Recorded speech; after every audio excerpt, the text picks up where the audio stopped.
आज से करीब 106 साल पहले की बात है। 13 अप्रैल 1919। 13 अप्रैल 1919 को बैसाखी का दिन था, जब वहां पर अमृतसर के जलियांवाला बाग में एक आम सभा का आयोजन किया गया।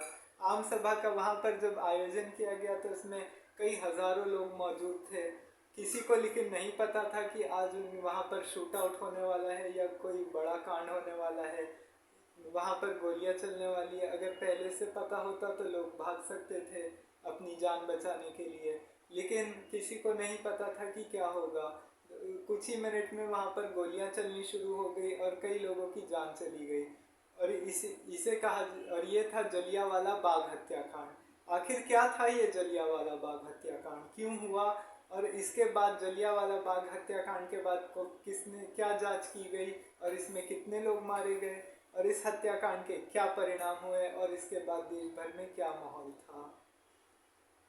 जलियांवाला बाग हत्याकांड के बारे में जानने से पहले भारत की थोड़ी सी से इतिहास के बारे में आपको समझना पड़ेगा।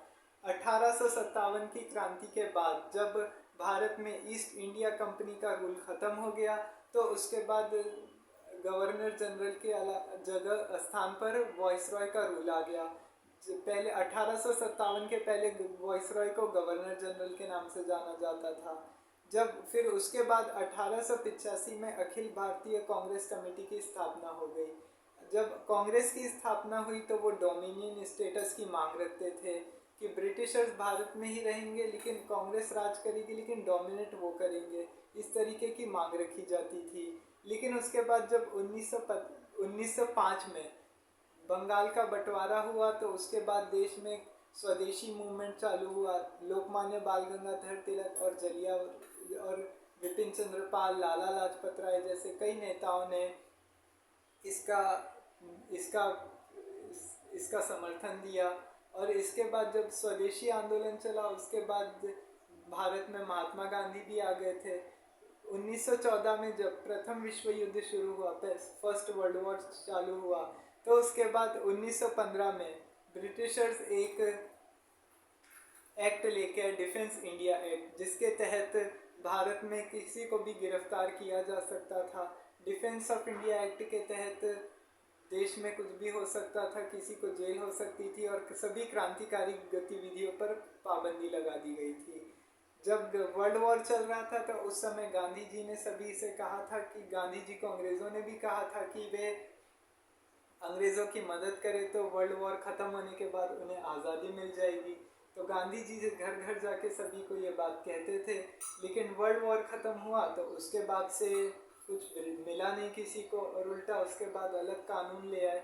1909 में सबसे पहले एक मिंटो मॉर्ले रिफॉर्म्स आया, जिसमें जिसमें सभी के हिसाब से कानून, सभी धर्मों के हिसाब से सभी लोगों को अपने अपने अपने अपने हिसाब से वोट देने का अधिकार मिल गया। मुस्लिम लीग के सभी लोगों को मुस्लिमों को वोट करने का अधिकार मिल गया इसके हिसाब से। लेकिन जब 1919 में इसको बदला जाना था, इसमें बदलाव किया जाना था, तो इसके बाद 1919 में इसमें रोलेट एक्ट लाया गया। सर सिडनी रोलेट की अध्यक्षता में इसको एक्ट को बनाया गया था। रोलेट एक्ट के तहत रोलेट एक्ट के तहत किसी को भी गिरफ्तार किया जा सकता था, कोई सुनवाई नहीं होने वाली थी।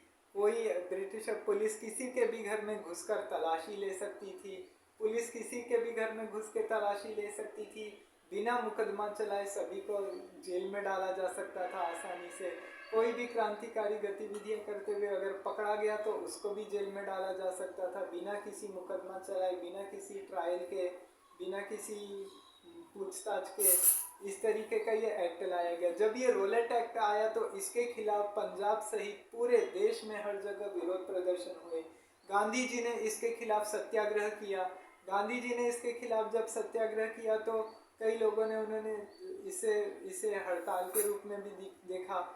उस दिन 6 अप्रैल तक इसके खिलाफ प्रोटेस्ट चले और 6 अप्रैल 1919 को देश में हर जगह इसके खिलाफ हड़तालें हो गई। देश में दुकानें बंद हो गई, आना जाना बंद हो गया। कई लोगों ने इसके खिलाफ प्रदर्शन किए, शांतिपूर्ण प्रदर्शन किए। इसके खिलाफ जब बिना किसी के मुकदमे को किसी को भी गिरफ्तार किया जा सकता था, पंजाब में भी कई लोगों को गिरफ्तारियां हो रही थी। बड़े पैमाने पर लोग गिरफ्तार किए जा रहे थे बिना किसी कारण के। अब उसी के बाद जब गांधी जी और सभी नेताओं के पंजाब आने पर बैन लगा दिया गया और इससे वहाँ की जनता बहुत गुस्सा गई। जब ये वहाँ पे पंजाब में भी फिर इसके खिलाफ प्रोटेस्ट कर रहे डॉक्टर सत्यपाल और डॉक्टर सैफुद्दीन किचलू को अमृतसर में गिरफ्तार कर लिया गया बिना किसी कारण के, बिना कोई सुनवाई के उन्हें भी अरेस्ट कर लिया। सत्यपाल और सैफुद्दीन किचलू की रिहाई को लेकर जगह जगह और पंजाब में विरोध हो गए और जनता ने इसके खिलाफ विरोध करने के लिए एक शांतिपूर्ण जुलूस निकाला।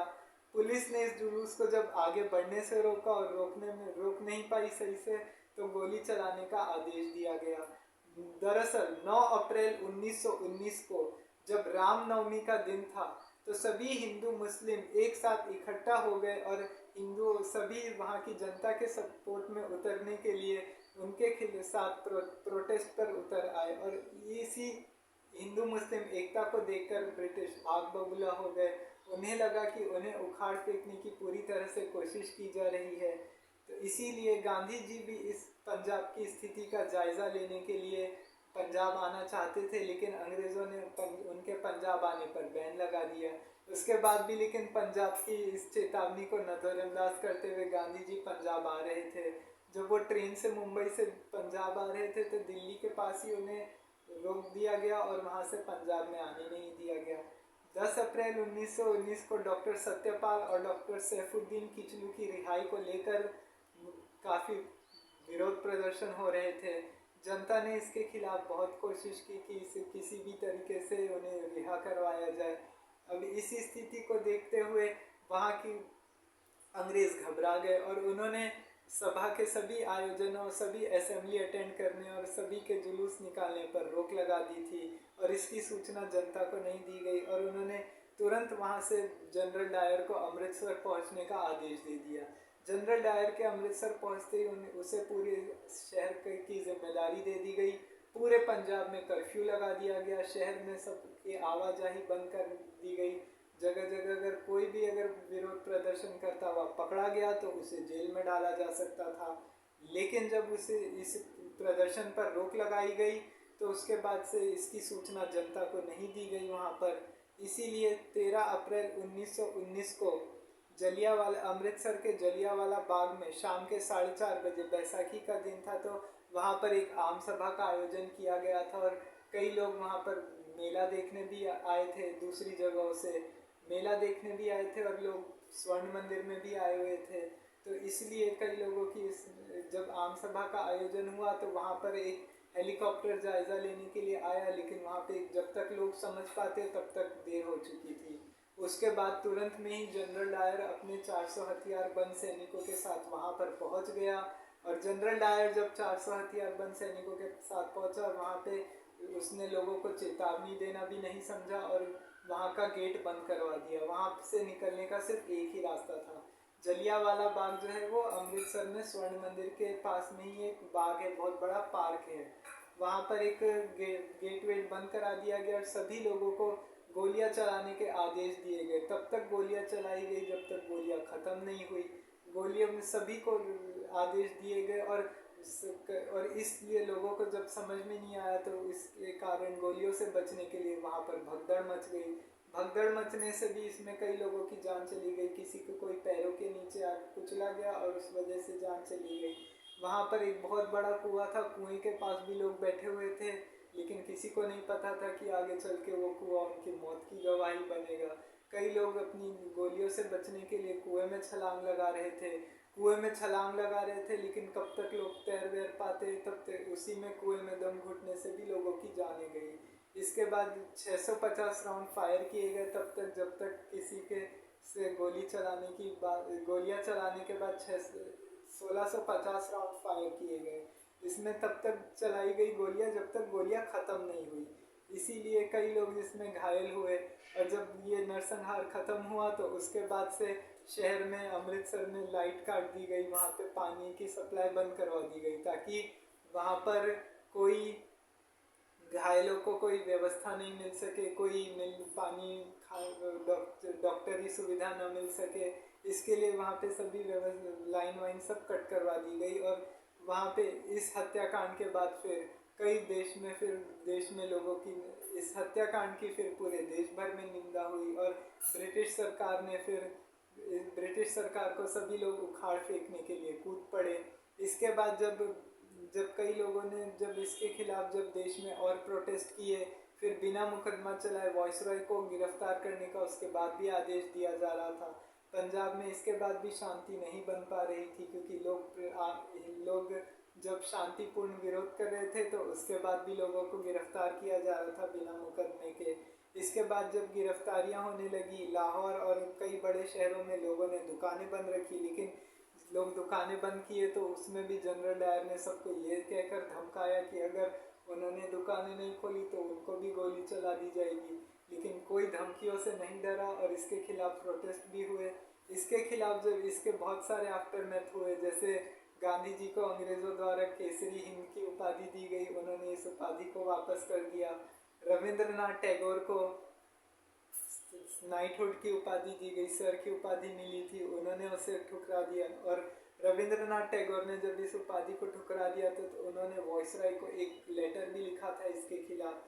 ब्रिटेन में भी इसके खिलाफ जब जांच बैठाई गई और इसके खिलाफ ब्रिटेन में भी विंस्टन चर्चिल जैसे कई नेता लोगों ने इसको क्रिटिसाइज़ किया जनरल डायर को।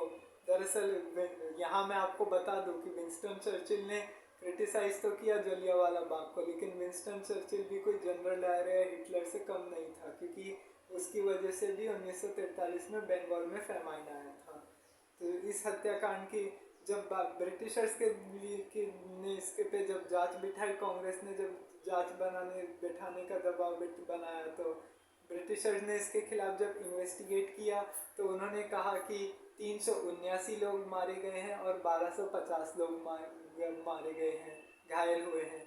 लेकिन जब कांग्रेस और इसके बाद जब ब्रिटिशर्स ने 1919 में उसके बाद हंटर आयोग का गठन किया, हंटर कमीशन का, लॉर्ड हंटर की अध्यक्षता में।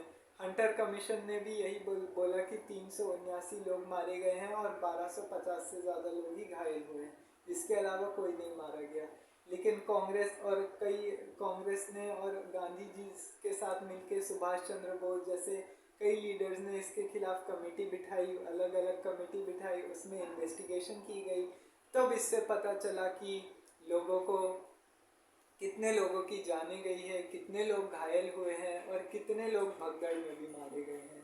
और इस हत्याकांड की पूरे देश भर में निंदा हुई। इसके बाद देश में असहयोग आंदोलन चला और इस हत्याकांड से ही, और आज भी अंग्रेज इस हत्याकांड को बहुत बड़े रूप में बताते हैं और इसके खिलाफ भारत में कभी माफ़ी नहीं मांगते अपने देश से, भारत से। इस हत्याकांड की फिर पूरे देश भर में निंदा हुई और ब्रिटिश सरकार को सभी लोग उखाड़ फेंकने के लिए कूद पड़े। तो आज की इस वीडियो में इतना ही। आई होप आपको समझ में आया होगा इस वीडियो जलियांवाला बाग के बारे में। जय हिंद, जय भारत।